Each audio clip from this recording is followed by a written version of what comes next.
గా ఆ ఈవెంట్‌లో డెఫినెట్‌గా మనం దయాకర్ గారి మాటలు కూడా వినాలి సార్ ప్లీజ్.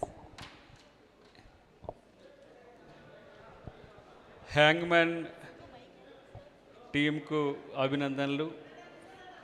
ప్రొడ్యూసర్ గారితో పాటు హీరో, కో హీరో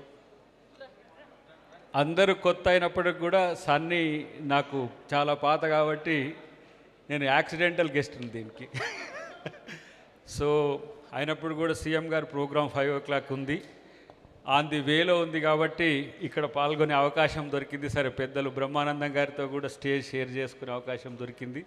మళ్ళీ మీ సక్సెస్ మీట్కు మంచిగా వచ్చి నేను అన్ని రకాలు మాట్లాడతా అని చెప్పి, ఎందుకంటే నేను కూడా ఇంకా నా సినిమా రిలీజ్ కాలేదు కానీ మీ కులమే, నేను కూడా యాక్టర్నే.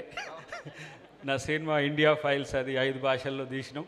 కాకపోతే మీతో కలిసి చేసింది కాదు, అది బయట అవుట్డోర్లో చేసింది. అట్లనే సన్నీ కూడా నాకు దగ్గర. సో నటన ఎంత కష్టమో తెలిసిన రోజులు చూసిన నేను.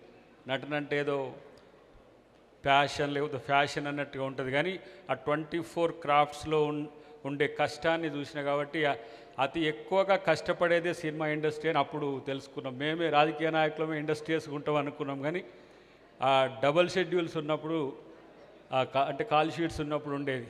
బట్ హ్యాంగ్మ్యాన్, రియల్ హ్యాంగ్మ్యాన్ కూడా వచ్చి ఉన్నాడు. తలారి అంటాం తెలుగులో తలారి అంటాం.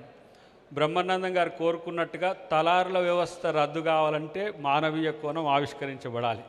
సో దానికి హ్యాంగ్మ్యాన్ లాంటి ఒక మంచి మూవీ అయి ఒక మంచి మార్పు తీసుకురావడానికి ఉపయోగపడుతుందని చెప్పి అందరినీ విష్ చేస్తూ మళ్ళీ కలుస్తా అని చెప్పి తెలియజేస్తున్నాను. Thank you very much. Super sir, తప్పకుండా. Thank you sir, thank you very much for your presence.